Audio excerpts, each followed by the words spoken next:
Good morning, dear student. Myself, Ravalia Roshni, and today we will discuss about our paper number 7, Literary Criticism 1.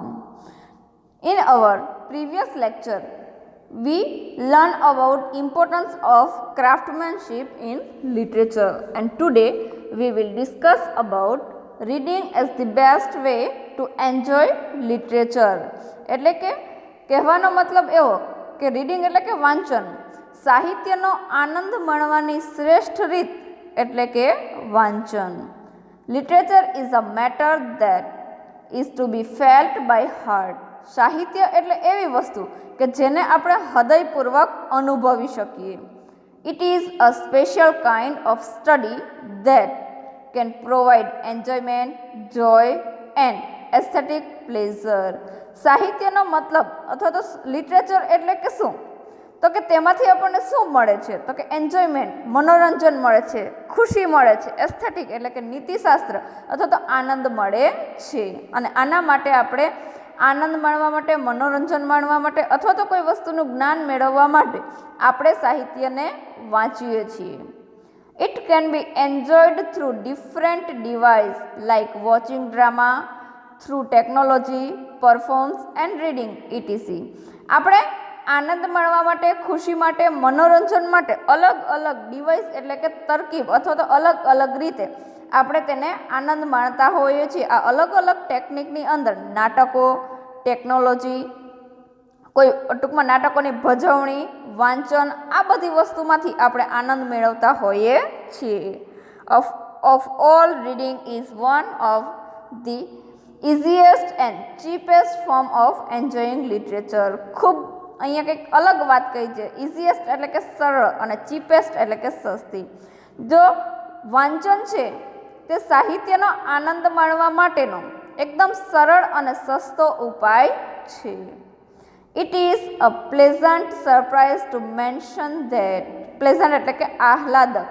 અહીંયા એકદમ આહલાદક રીતે ઉલ્લેખ કરતા કહ્યું છે કે even in this age of technology, આ અત્યારની હાલમાં ટેકનોલોજીના સમયમાં પણ the sale of books and the use of libraries have been increase rapidly. હાલના ટેકનોલોજીના યુગમાં પણ બુકોનું વેચાણ અને લાઇબ્રેરી જે છે તેમાં રેપિડલી એટલે કે ઝડપથી અને ઇન્ક્રીઝ એટલે કે વધારો થઈ રહ્યો છે. લાઇબ્રેરીનો મોટા પ્રમાણમાં ઉપયોગ થઈ રહ્યો છે. ઇટ શો ધેટ, તે એવું દર્શાવે છે કે millions of people get a great deal of pleasure from reading of literature. એનો મતલબ એવો થાય છે, એ એવું પ્રસ્તુત કરે છે કે લાખો હજારો લોકો છે તે આનંદ માણવા માટે સાહિત્યનું વાંચન કરે છે અથવા તો સાહિત્યના વાંચનમાંથી તેઓ આનંદ મેળવે છે. It indicates the importance and significance of reading. Indicate એટલે કે દર્શાવવું.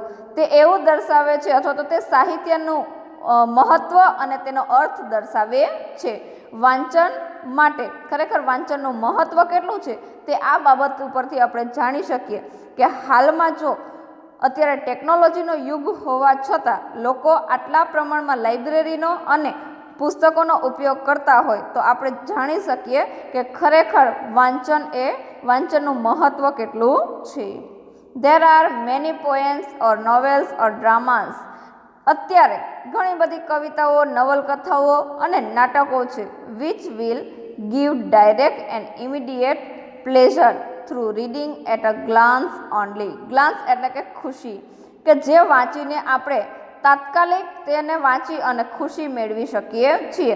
ઘણા બધા નાટકો, કવિતાઓ કે ટૂંકમાં નવલકથાઓ, આને વાંચીને આપણે તાત્કાલિક ખુશી વાંચન દરમિયાન જ મેળવી શકતા હોઈએ છીએ. But there are many works they may seem less attractive at a glance. ઘણી વખત એવું પણ જોવા મળી રહ્યું છે કે ઘણા બધી કૃતિઓમાંથી, વર્ક્સ એટલે કૃતિઓ, ઘણી બધી કૃતિઓમાંથી વધારે પડતું લેસ એટ્રેક્ટિવ એટલે ઓછું અને એટ્રેક્ટિવ એટલે આકર્ષણ. ઘણી બધી પુસ્તકો છે તે એટલી બધી આકર્ષક હોતી નથી. But they can be understood after more than one reading. ઘણી બધી બુક્સ એવી હોય છે કે જે આપણે પ્રથમ વખત જ્યારે એના ઉપર નજર ફેરવીએ છીએ તો આ સમય દરમિયાન તે સમજાતી નથી, પરંતુ તેને એક કરતાં વધારે વખત જો એને વાંચન કરવામાં આવે તો ત્યારબાદ તે આપણે સમજી શકીએ છીએ. Here reading requires concentration and accuracy as well.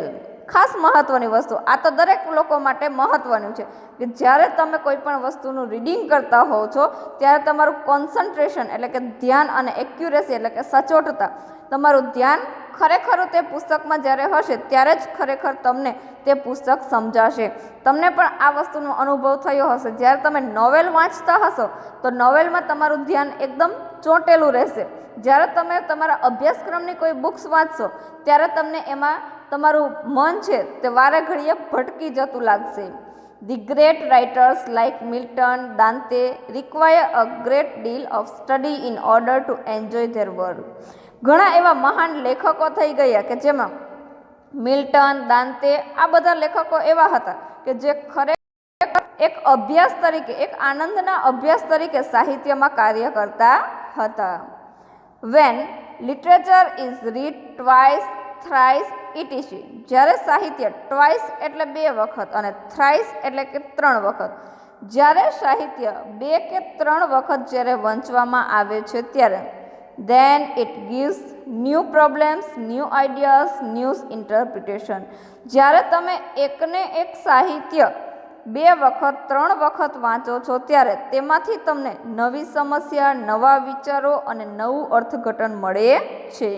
ઘણી વખત તમને ખબર છે કે તમે જ્યારે ન્યૂઝપેપર રીડિંગ કરતા હો તો ન્યૂઝપેપરમાં ઘણી વખત હેડલાઇન વાંચો તો પ્રથમ વખતમાં એ હેડલાઇન સમજાતી નથી, પણ જ્યારે તમારી નજર એ જ હેડલાઇન ઉપર 2 કે 3 વખત જ્યારે પડતી હોય છે ત્યારે તમને તે જે લાઇન છે તે આસાનીથી સમજાઈ જતી હોય છે. This reading is a special way that. તેથી જ આપણે કહી શકીએ કે વાંચન એ ખરેખર ખાસ રસ્તો છે કે જે enrich our knowledge of literature from many angles. એટલે આપણે એવું કહી શકીએ કે ખરેખર enrich એટલે પહોંચવું, ખરેખર આપણને સાહિત્યમાંથી અલગ અલગ એંગલ એટલે કે અલગ અલગ રીતે જ્ઞાન મેળવી શકીએ છીએ, અથવા તો આપણે સાહિત્યના માધ્યમથી અલગ અલગ જ્ઞાન તરફ આપણે જઈ શકીએ છીએ. It is through reading one can make out a clear difference between good literature and bad literature. જ્યારે તમે ખૂબ બધું વાંચન કરો છો ત્યારે જ તમને સારું સાહિત્ય અને ખરાબ સાહિત્ય વચ્ચેનો ભેદ સ્પષ્ટ થશે અને ત્યારે જ તમને ખબર પડશે કે ખરેખર સારું અથવા તો યોગ્ય સાહિત્ય કયું છે. Reading enables us to think differently. જ્યારે તમે વાંચો છો ત્યારે તમને ખબર પડે છે અને ત્યારે તમારો મગજ છે તે અલગ અલગ વસ્તુઓ વિચારવા માટે પ્રયુક્ત થતો હોય છે. It also make a reader mature enough to look with another perception on the same idea or matter given in literature. જ્યારે વાંચકનું અથવા તો રીડર છે તેનું વાંચન એટલું બધું વધી જતું હોય છે ત્યારે તે અન્ય લોકો કરતાં વધારે મેચ્યોર બની જાય છે કે કોઈ પણ એક જ ઘટના છે તેને તે અલગ અલગ વિચારો દ્વારા જોતા હોય છે અને આ માત્ર સાહિત્ય દ્વારા જ યોગ્ય ઠરે છે. It is certain, however, that most of the world's greatest literature can only be enjoyed fully after repeated reading and much thought. ઘણી વખત આપણે એવું ટૂંકમાં એવું કહી શકીએ કે ઘણું બધું વિશ્વના મહાન સાહિત્ય છે કે જે આપણે એક વખતમાં સમજાતું નથી, પણ જ્યારે આપણે તેને અગેન એન્ડ અગેન એટલે કે ફરીને ફરી જ્યારે રિપીટ કરીએ છીએ ત્યારે તેમાંથી આપણને આનંદ મળતો હોય છે. કારણ કે આનંદ ક્યારે મળે છે? જ્યારે તમને તે વસ્તુ સમજાઈ જાય છે ત્યારે જ તમને આનંદ થતો હોય છે. ધસ તેથી ફ્રાન્સિસ બેકન એપ્ટલી સેઝ, તેથી જ ફ્રાન્સિસ બેકન નામના જે રાઇટર છે તે કહે છે some books are to be tasted. ઘણી બધી બુક્સ છે તે આપણે જેવી રીતે વાનગી સ્વાદિષ્ટ હોય, જે આપણને મનપસંદ હોય તેવી જ રીતે ઘણી બધી બુક્સ છે તે પણ સ્વાદિષ્ટ એટલે કે આપણને ગમતી હોય તેવી છે. અધર્સ ટુ બી સ્વેલો એન, ઘણી બધી એવી હોય છે, સ્વેલો એટલે ગળી જવી એટલે કે ઓગળી જવી, કે જે ખાલી ને ખાલી આપણામાંથી પસાર થઈ જતી હોય છે. And some few to be chewed and digest, અને ઘણી બધી તેમાંથી એવી હોય છે, ચ્યુડ એટલે કે ચાવવું અને ડાયજેસ્ટ એટલે પચાવવું. ઘણી બધી બુક્સો એવી હોય છે કે જેનું વાંચન કરી તેને તમે પચાવી શકતા હોવ છો. એટલે વિદ્યાર્થી મિત્રો, અહીંયા સાહિત્ય જે છે એને ખરેખર વાંચવું તે આપણા માટે કેટલું લાભદાયક છે, સાહિત્યનો આનંદ જે છે એ ખરેખર દરેક લોકોએ માણવો જોઈએ, તેના વિશે આપણો આ આખો જે કોન્સેપ્ટ છે તે હતો. Okay, thank you.